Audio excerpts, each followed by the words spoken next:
Hello, मैं आ गया exercise का बाकी बचा क्वेश्चन लेकर। चलिए आज जल्दी से शुरू करते हैं। Question number 2, let's learn and enjoy.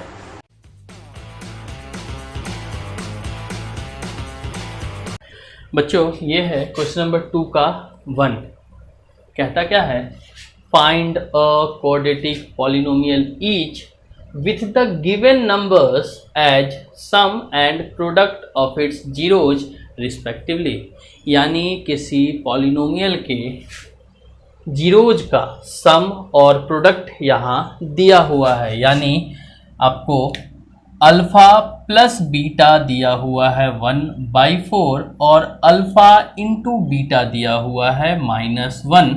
अब आपको वो क्वाड्रेटिक पॉलिनोमियल पता लगाना है। मतलब कुल मिला के कुछ इस वाले कॉन्सेप्ट पर अल्फ़ा और बीटा जब दिया हो तो इस फार्मूला या फिर इस फार्मूला का यूज करके आप आसानी से क्वाड्रेटिक पॉलिनोमियल पता लगा सकते हैं।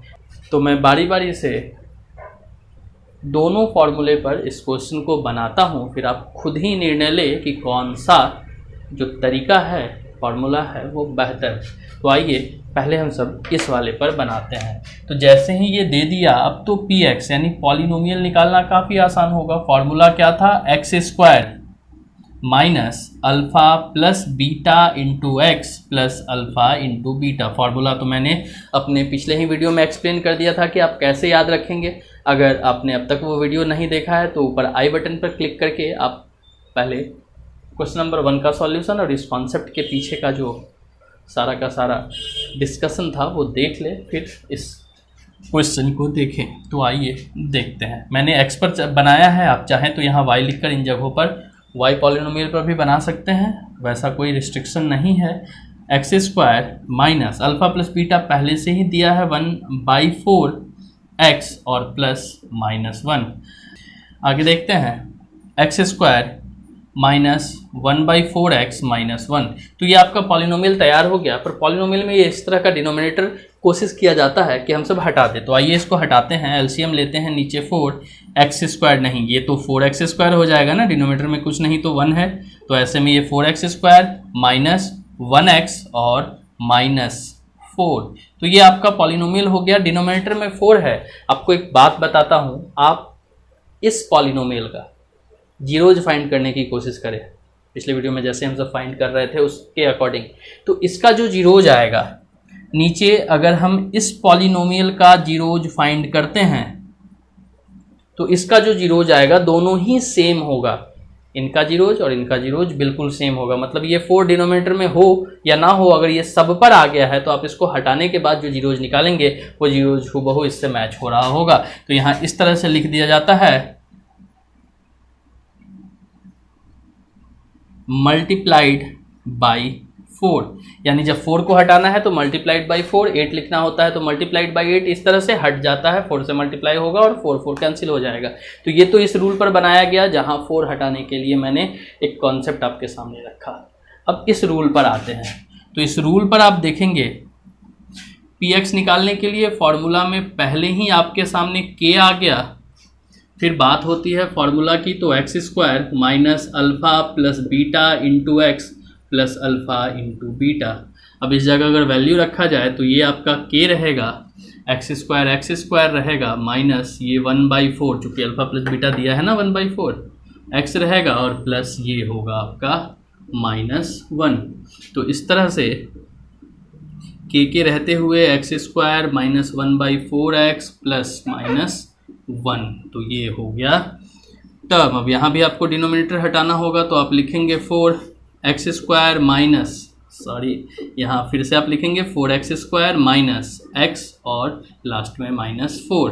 और इस जगह अब हम सबको ले लेना है k का वैल्यू, k = 4। k इसलिए है कि अगर डिनोमिनेटर में कोई नंबर दिखता है तो k का वैल्यू हमको वही ले लेना होता है, और अगर डिनोमिनेटर में कोई नंबर नहीं दिखता है तब k को 1 लेके हम सब उसको गायब कर दिया करते हैं। तो ये मैंने दोनों ही रूल से आपको पॉलिनोमियल फाइंड करना बता दिया। अब आपको जो पसंद हो आप उसको एक्सेप्ट कर सकते हैं। मैं आगे से आपके सामने इस प्रोसेस को रखूँगा। बच्चों ये दूसरा क्वेश्चन है, आइए अब इसे भी सॉल्व करते हैं। ये अल्फ़ा प्लस बीटा का वैल्यू √2 दिया गया है और अल्फ़ा इंटू बीटा का वैल्यू 1/3 है। सॉल्व करने की बारी है। मान लीजिए px फाइंड करना है, मैं फिर से x के टर्म में ही रहता हूँ, x² minus alpha plus beta into x plus alpha into beta. आप देखेंगे x² तक तो ठीक है, अल्फ़ा प्लस बीटा की बात जहाँ हो रही है वहाँ √2 रखना होगा और अल्फ़ा इंटू बीटा की बात जहाँ है वहाँ 3। अब यहाँ आगे में k का होना तो ज़रूरी हो जाता है क्योंकि डिनोमिनेटर नज़र आ रहा है, तो आप फार्मूला भी वही यूज कर सकते हैं k वाला। अगर आप k नहीं लगाते हैं तो इस तरह क्वेश्चन को बनाने के बाद लास्ट में लिख सकते हैं ×3। और आइए अब k के साथ इन सब का जब एलसीएम आप लेते हैं तो नीचे 3, ये हो जाएगा 3x², ये √2, 3√2x कैसे होता है तो समझ में आ गया होगा। इसके डिनोमिनेटर में कुछ नहीं तो 1 से जब √3 को डिवाइड कीजिएगा तो 3 आएगा, 3 को √2 से मल्टीप्लाई किया गया तो 3√2 और प्लस 3/3 कैंसिल हो गया, 1 आ गया तो केवल 1। इस तरह अब आपको k का वैल्यू क्या ले लेना है, k का वैल्यू ले लेना है 3। क्यों? क्योंकि डिनोमिनेटर में 3 है, फिर बाई 3 यहाँ शो कर सकते हैं k = 3। ये और ये कैंसिल हो गया, आपका value 3x² minus 3√2x plus 1, ये हो गया आपका आंसर। तो ये बन गया दूसरा। अब एक और सवाल हमसे देखते हैं क्वेश्चन नंबर 3 को। बच्चों ये है क्वेश्चन नंबर 3। यहाँ देख लीजिए अल्फ़ा प्लस बीटा का वैल्यू 0 है और अल्फ़ा इंटू बीटा का वैल्यू √5। तो अगर फिर से px फाइंड करने की बात करूँ तो फॉर्मूला x² माइनस, देखिए मैं k कभी भी नहीं लिखता, ज़रूरत जब होगी तब सोचा जाएगा। Alpha plus beta into x plus alpha into beta, और इस बार तो और साफ़ हो गया है कि आने वाला क्या है, इस जगह 0 और फिर x और लास्ट में √5। आप देखेंगे वैल्यू आ रहा है x², ये तो पूरा ख़त्म ही हो जाएगा, 0x लिखना होगा, 0x प्लस √5, ये टर्म हो ही नहीं सकता, 0 से मल्टीप्लाई होके कोई बचता कहाँ है, तो केवल ये आपका आंसर हो गया। इस सवाल में अगर आप k लिख के आ रहे होते तो इस जगह आपको लिखना होता k = 1। मैंने k का इस्तेमाल नहीं किया, मैं इस पर ही बना रहा हूँ, इसलिए ये आपका आंसर हो गया।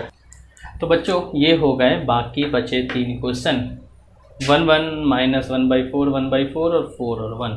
उम्मीद है मुश्किल नहीं लगेगा आपको। एक्सरसाइज तो यहाँ ख़त्म हो गया, पर मैं अपने तरफ से एक क्वेश्चन आपके सामने और रखता हूँ। इन क्वेश्चंस में अल्फ़ा प्लस बीटा और अल्फ़ा इंटू बीटा ऑलरेडी दिया हुआ था, आपको कोई कैलकुलेशन नहीं करना था, आपको सीधे ही सवाल को बना लेना था। लेकिन तब क्या हो जब अल्फ़ा और बीटा सेपरेट दिए हों और आपको पहले अल्फ़ा प्लस बीटा और अल्फ़ा इंटू बीटा फाइंड करना पड़े। आइए वैसा 1 या 2 क्वेश्चन हम सब जल्दी से बनाते हैं। बच्चों देखिए एक्सरसाइज से अलग मैं एक और क्वेश्चन लेके आपके सामने आया हूँ। कहता क्या है, find a quadratic polynomial each with given numbers as its zeros. पिछले क्वेश्चन में जो नंबर्स दिए थे वो सम और प्रोडक्ट थे जीरोज के, इस बार जो नंबर्स दिए हैं वो सीधे सीधे जीरोज ही हैं।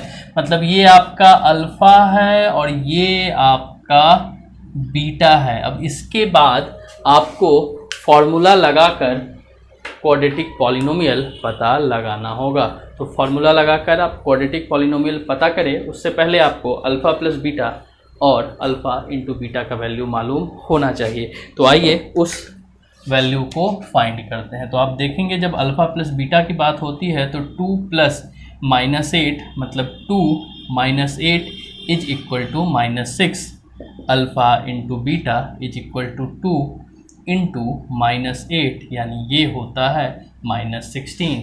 तो इस तरह से आपको पहले अल्फ़ा प्लस बीटा और अल्फ़ा इंटू बीटा फाइंड कर लेना होगा। फिर आगे बढ़ेंगे और px = आपको मन हो तो आप k लिखिए, बाद में k = 1 लेना होगा क्योंकि दोनों में से कोई भी वैल्यू फ्रैक्शन तो है नहीं। तो यहाँ सीधा मैं लिखता हूँ x² minus alpha plus beta x plus alpha into beta, यानी x² minus alpha plus beta का वैल्यू -6 x प्लस माइनस 16। आप देखेंगे x square minus minus plus 6x minus 16। तो ये आपका सीधा साधा आंसर हो गया। इसी आधार पर आप इसको बना सकते हैं। इसमें दिया क्या है, alpha is equal to -1/2 and beta is equal to -3। यानी जब आप बात करते हैं अल्फ़ा प्लस बीटा की तो -1/2 प्लस -3 देखना पड़ता है। तो 2 -1 -6 यानी आपका रिजल्ट आता है -7/2। और अगर अल्फ़ा इंटू बीटा की बात करें तो -1/2 इंटू -3 रिजल्ट आएगा 3/2। तो ये हो गया आपका अल्फ़ा प्लस बीटा और अल्फ़ा इंटू बीटा। फिर फॉर्म की बात करें तो इस बार तो फ्रैक्शन में है, यानी संभव है कि इस बार डिनोमिनेटर कुछ ना कुछ आएगा। तो अगर आप चाहते हैं तो आप पहले ही के ले लीजिए, x square minus alpha plus beta into x plus alpha into beta, फिर के x square minus alpha plus beta के लिए -7/2 एक्स और प्लस 3/2। तो इस तरह से के का वैल्यू पहले ही 2 ले लिया जाता है। इसको अंदर में मैं सॉल्व करता हूँ, ये 2 यानी ये 2x square minus minus plus 7x plus 3 और फिर ये 2 और 2 यहाँ कैंसिल, आप कहीं साइड में लिख सकते हैं k इज इक्वल टू 2। इस तरह से जो आपका वैल्यू है वो है 2x square plus 7x plus 3 answer. तो ये ध्यान देने की बात है कि ऊपर हेडिंग को पढ़कर आप पहले ही गौर कर ले कि sum of the zeros and product of the zeros दिया है या फिर जीरोज ही दे दिया है, यानी अल्फ़ा और बीटा ही कहीं दे तो नहीं दिया। तो सावधान रहेंगे तो गलतियां कम होंगी। अगर अल्फ़ा प्लस बीटा पहले दिया होगा तो डायरेक्ट हम सबको ये फार्मूला लगाकर सॉल्व करना है, बट अगर अल्फ़ा और बीटा दे के रखता है तब तो बहुत ज़रूरी है कि आप पहले अल्फ़ा प्लस बीटा और अल्फ़ा इंटू बीटा फाइंड कर लें। तो इस तरह कुछ एक्स्ट्रा देते हुए एक्सरसाइज 2.2 को समाप्त कर दिया गया है। अगले वीडियो में हम सब एक्सरसाइज 2.3 सॉल्व नहीं करेंगे, बल्कि इससे जुड़ा हुआ और भी कुछ इंपॉर्टेंट टर्म्स है, कुछ इंपॉर्टेंट क्वेश्चंस हैं, उसको पहले सॉल्व करेंगे, फिर तब एक्सरसाइज 2.3 की ओर चलेंगे।